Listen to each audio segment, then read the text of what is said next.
as opposed to people making blind blanket accusations toward an ideology, or the people who believe in such an ideology, those who adhere, there are others who are less, of a piece of shit, and instead actually inquiry. They inquire, they ask questions, they want to learn about an ideology.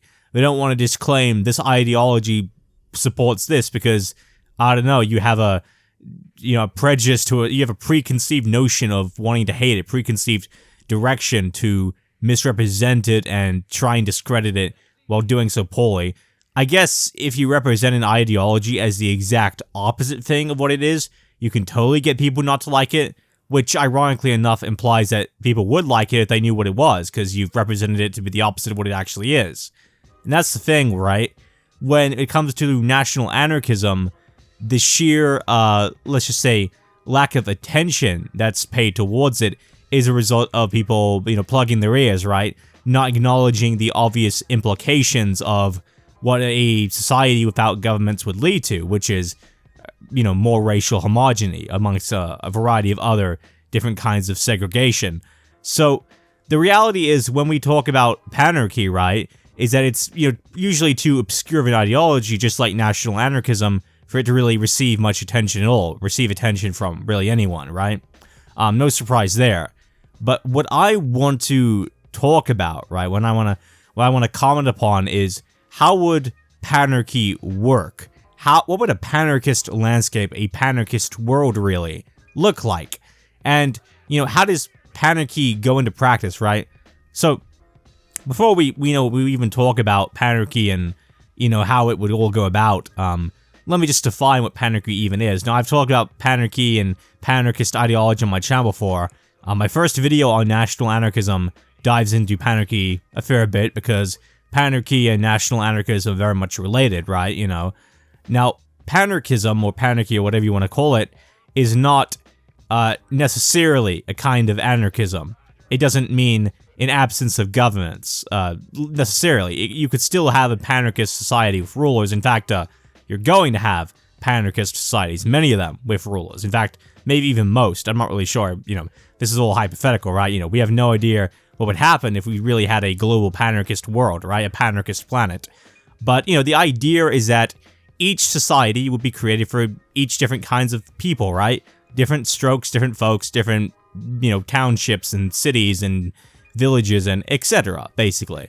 The idea of panarchy is that, like anarchism, with its focus on what is voluntary, right? The lack of compulsion, the lack of force. Panarchy is every single person can live in any kind of society they want, and there is a mutual agreement between all societies, each individual separated, whether it's nation or community, whatever, borderless or bordered, that none invade one another, that there is no imperialism, there's no militarism, there's no colonization, there's no bad stuff like that. So there's a universal peace agreement, basically. And each individual tribe and society and faction gets to build their own society and civilization how they please, in peace, without any kind of intervention. Now, in our world today, there are a lot of... No, there's not many, what am I talking about? But there are some diverse societies that have political systems which are quite unorthodox. For example, three big examples that come to mind, right? North Korea, Afghanistan, and Saudi Arabia. Right, these are definitely societies that are very extreme in their policies and politics and their way of governing, and are very different from the rest of the world, especially North Korea, right? But see, these are very interesting societies, and, it's really interesting the way they are constructed. They're like the opposite of liberalism, basically, right? Especially when we think of liberalism as just the dominant force in the Western world, and really just kind of the world in general, Sort of seems that the liberal political system is just so commonplace, it's the default. It's hard to really imagine anything outside of it, right? Especially in the Anglosphere, but really, liberalism exists and spreads to pretty much every country to some degree or another. But yeah, North Korea is as strange and surreal of a society you're ever gonna get. The laws, the way of living, the isolation, the cult-like politics of the government and the propaganda that exists there, and the political party and the autocracy. It's also strange and different, right? And, Saudi Arabia, right? Saudi Arabia, and its specific application of Sharia law, and the fact that, religion, Islam plays the the fundamental and really exclusive basis for all legal decisions made there, or at least the interpretation of Islam that the governors have, right? That there is like a society that is absolute in its adherence to a set of principles. And it's just like Afghanistan, at least after, the Taliban took over, right? And I'm glad they did, because it ended the imperialism that was being committed against the nation of Afghanistan, right? That stopped all the American imperialism and the war and all the death and stuff like that. And so, ironically enough, right, there's actually less death, there's less chaos after the Taliban have taken over. And it's quite a peaceful nation now. It has some very, authoritarian laws. It's, very strict, let's say, but, it's good that there's no more people dying. And so it's actually kind of close to panarchy. It's not a panarchist society, but it's close to panarchy because you have a very diverse political system, totally separate from the rest of the world, totally different, and which is also not impeded, not impacted, and not, stepped upon by any other nation, not attacked in any way. It's just left to exist, and as it should, The panarchy, unlike these states, is, based upon things that are voluntary, right? Like you're voluntarily exiting into or exiting out of, entering into or exiting out of a country, right? It's your choice to live there, right? Or at least mostly, I will say. Depends on which kind of application of panarchy we're talking about. But obviously, getting out of North Korea, to exit North Korea is more difficult than to exit any other country in the world, right? And it's relatively difficult to exit out of Saudi Arabia or Afghanistan. Not impossible, not anywhere close to as difficult as North Korea. Many people can do it. Many people have legal excuses. They have, immigration status. They have dual citizenship, multiple citizenships, etc. They can become nationals of our countries or even just visit, right? It's not that bad. But the idea of panarchy is that, you got all these diverse societies that are politically different and which have politically different-minded populations, obviously, right? People who actually want to live there and believe in what the policies of the government or lack of government uphold, the community uphold, their actions and all that, and their beliefs. But you're allowed to exit, or at least mostly, right? So here is my personal idea for panarchy, right? So basically you have three real cornerstones of panarchy, real notions of panarchy that hold it up all together, right? Firstly, you got societies are allowed to do whatever they want, right? No matter how extreme the policies or the politics or whatever the way of governing or the lack of governance altogether or whatever, any kind of political structure or system, it's allowed to exist, right? The second part is no imperialism, right? So again, no matter how much you disagree with how another nation goes about its business or another society of any kind, you cannot encroach. You cannot go over there and attack them or force them in any way to change themselves, right? You can't do that, right? You can condemn them, you can be against them, you can be vocal against how much you disagree with them, their way of life and etc., but you cannot set off some nukes, basically, right? You can't do that. No imperialism, right? None. Zilch. And Shri is that people can exit and enter into any society they want. Although that there comes with some terms and conditions, right? Big bookmark there, right? And that's the third part is what I gotta get to. So this is my interpretation of how this is supposed to work in panarchy, right? Or at least the bare minimum. That this is the bare minimum that should be set. So people who are born into a country they don't like, they're born into it, right? They're babies, right? Babies can't choose. And really, kids can't consent. And kids don't know what's best for them, but, adults also don't know what's best for them. It's kind of complicated. So basically, when you turn 18, when anyone turns 18, they have the option of doing this very thing. They can leave the nation. They can leave this society. They can go to some other place. And they get this one opportunity. Again, this is bare minimum, right? At minimum, absolute minimum, they get this society, they get this option to leave their society and go to a different one. Or they could choose to create another one in an unoccupied space of land. Especially, okay, so here's my idea, right? They go to this booth. It's an organization, right? This big organization, this physical facility, right? That's in their society. And this society is when everyone is coming of age, right? 18, right? And they go to this place, right? And then they say, okay, well, we can allow you to exit this country, right? You might not be allowed to return based upon whatever the nation says. If they say you're banned, you're exiled if you leave once, you can't come back, well, that's their decision. That's their society. That's how they govern, But you can also go to create your own society if you choose to, right? So then they say there are all these unoccupied pieces of land on the earth, so many, right? And you can go to these places and you can write your idea down here. So you write your idea down for what your ideal society is supposed to look like, right? What kind of policies do you want, what kind of people do you want living in it, like who is included, who is excluded, etc., that sort of thing. And you do that, right? And you're allowed to do that.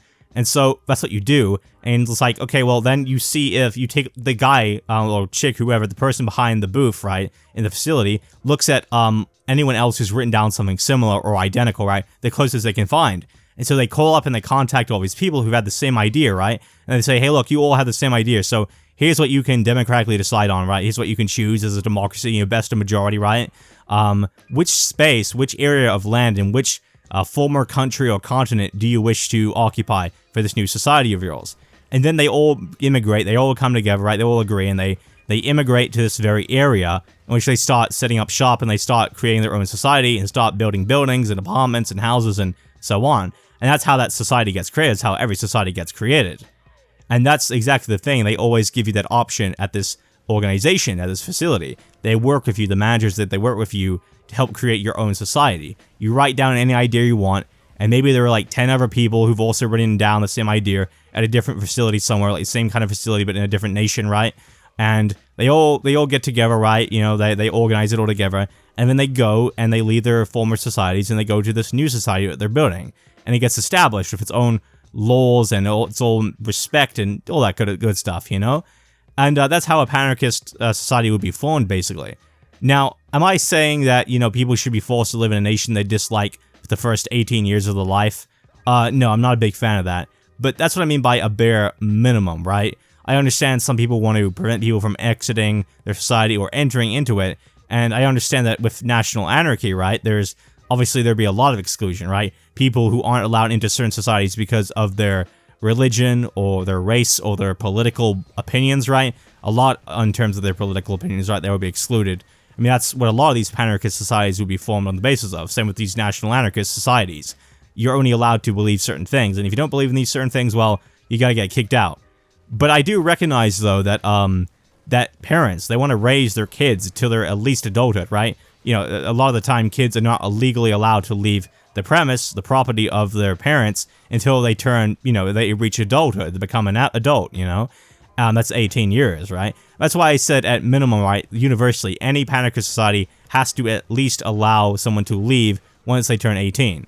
Now, preferably, I would allow them to leave earlier, or, you know, even preferably, I would just allow them to change their mind later on. Maybe they're 32, 47, 79, right? Whatever age they are, and they should then like, whenever they choose to, just leave the society, right?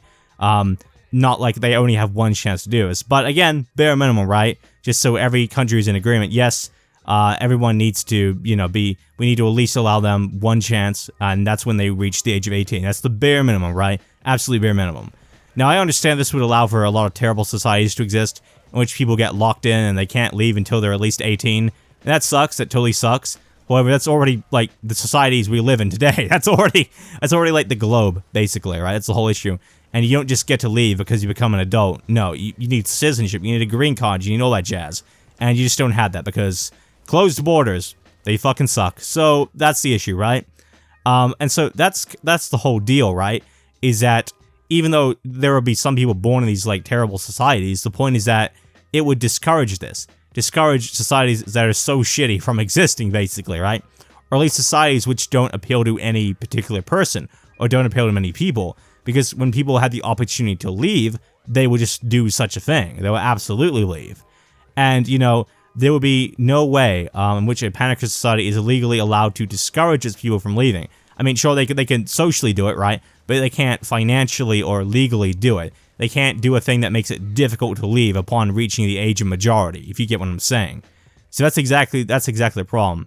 So, like, the basis is that if a panarchist society is caught violating the principle, that is, letting people, refusing people the ability to leave, at least once in their life, at least when they turn 18, right? Then that society is open to imperialization, open to war and conflict, because that they've violated the universal treaty, right, of peace, and it's unfair, it's inegalitarian. So because of that, right, it's totally free for being colonized by a different nation and being attacked. And there would be like a universal council, kind of like the United Nations, but like not gay. It'd be like the Panarchist League or whatever the fuck you call it, right? And it'd be this like global kind of like organization, just like the one that helps people form new societies, those individual unions and like the facilities and booths and stuff. There'll basically be that universal league. And this league helps enforce everything, right? Making sure that no society is preventing people from, exiting at least once in their life, right? At least upon turning the age of 18. And making sure that each society, has its own, like, organization in which people can go there and they can create their new societies. They can talk to people, like counselors and, members of the Panarchist League and so on, who help them form these new societies, right? Any kind of society they want. And you're also just preventing imperialism, right? Preventing any kind of bad stuff. And again, when a society has violated the rules, it's open for being imperialized because it's not willing to respect other societies. It's not willing to respect the universal agreement that a panarchist world order has set, basically. And so, panarchy allows every kind of society to exist, as I've said, right? This could be, the most leftist, most egalitarian. It could be a lot of anarchist societies. A lot of national anarchist societies would absolutely exist. In fact, I would imagine that would be the default, whether initially or at the very least, eventually, right? Be like pretty much every society at one point, I would imagine. But, any kind of society, right? No matter how authoritarian it is, as long as it eventually allows people to leave and it doesn't commit any acts of imperialism, it is totally and absolutely allowed to exist and allowed to have as many members as it wants, because virtually all those members, even though they're babies born there, right? People who have no choice to live there, it would have garnered its massive population because people would be immigrating there, basically, right? So white nationalist and like Third Reich style societies would absolutely exist, ones that basically mirror the Hitler regime. I don't doubt that. But here's the thing, if people are voluntarily moving there, hence why it would even have a population that is even remotely sizable, right? That means that people want that they've consented to that they like that lifestyle, they like that society, they like, that all-white nation or that like really authoritarian, oppressive nation. They want that, basically, which is really weird to want your own oppression, but whatever, right? Basically, they move there because that's their choice. And when am I saying that people who aren't hurting anyone else, who are just minding their own business and going about their life as they please, that they're doing something wrong?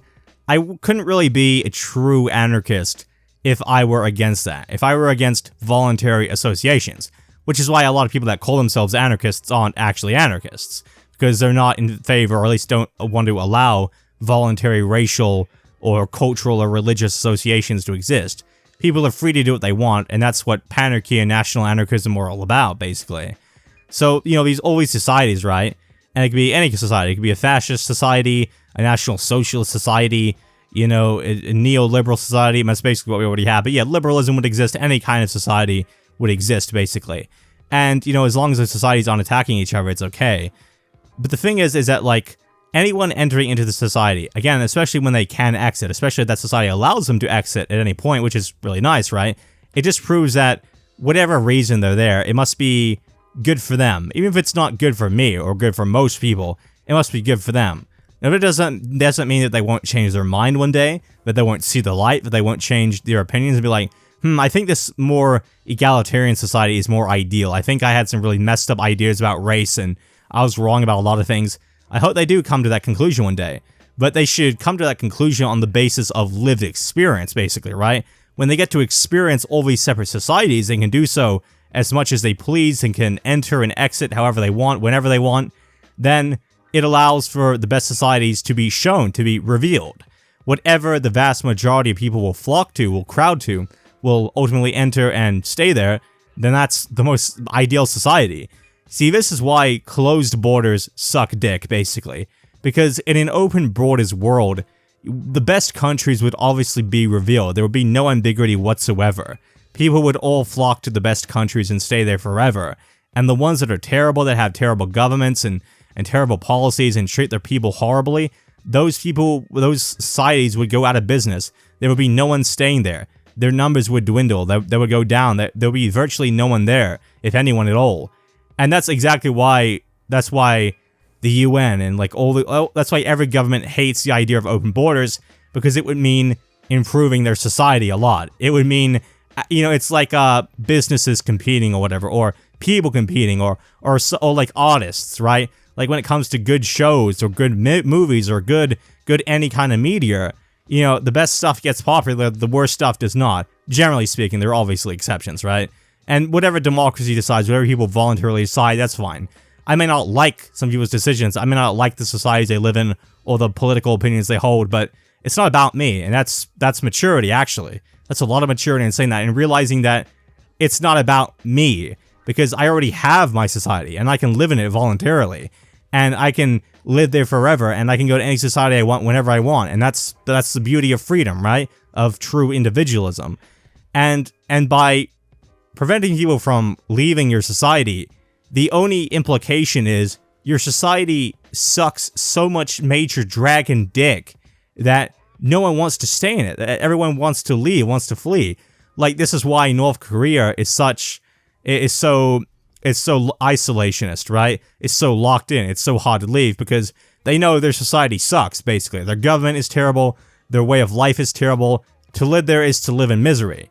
And so, to allow people to exit North Korea, you know if they did that tomorrow, the vast, vast majority of people would indeed do that. They would get out of the country.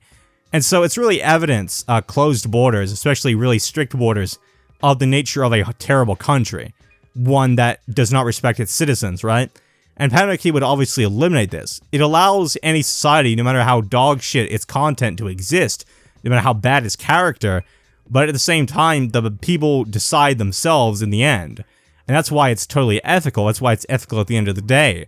Because even though I may not like the setup of a society, if the people are truly living there consensually, meaning that they want to be there, they immigrated there, and, etc., and they're staying there because they continually like what they're seeing and what they're doing there, then it's none of my business, basically.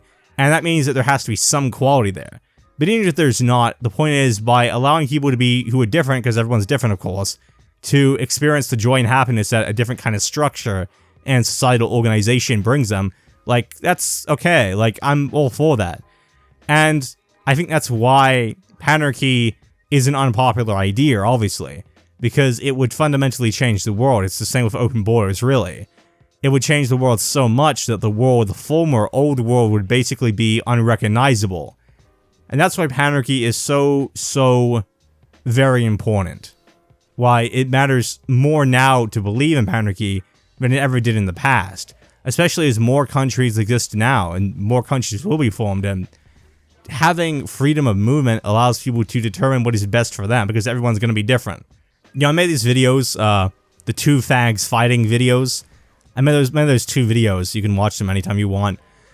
But I made those videos where I talk about people who are always at each other's throats. Basically, people who are really aggressive, communities, drama, stuff you can find all over the internet of different communities, political communities, but also just individuals, right? You can be in a political or non-political context. Well, there's no such thing as a non-political context. I mean, everything is political at the end of the day, but, seemingly non-political.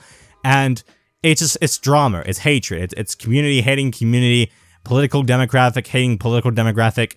But at the end of the day, it's all just fags fighting. That's basically my point, right? It's everyone in the wrong. And the reason they're in the wrong is, well, because their politics are terrible. But another thing, they would still be in the wrong even if their politics even if one faction's politics made sense.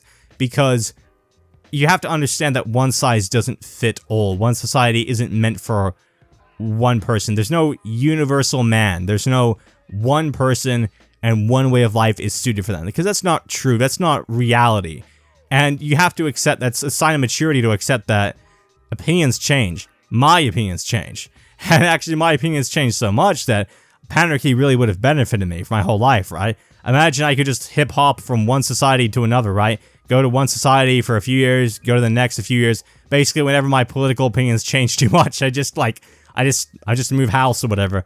It would be interesting, it would be funny, but that's the point, right? It's like, everyone's gonna be different, and again, in the end, right, the best societies are gonna reveal themselves, and maybe the old, not-so-good societies will die off, and no one will ever live there, and no one will ever go there, but you know what? People are allowed to believe in cults and to join cults as long as those cults don't engage in human sacrifice and kill people or teach people sexual acts that don't involve consent or any creepy, disgusting shit like that. As long as they're not sexual predators, as long as we're not talking about any Catholic priest pedophile shit, then as long as it's truly like just people harmlessly being in cults, no matter how stupid their beliefs, they're allowed to do that. People are allowed to believe in stupid things, and that's freedom. That's what freedom really is. And that's maturity, is accepting that, and that's by extension accepting Panarchy.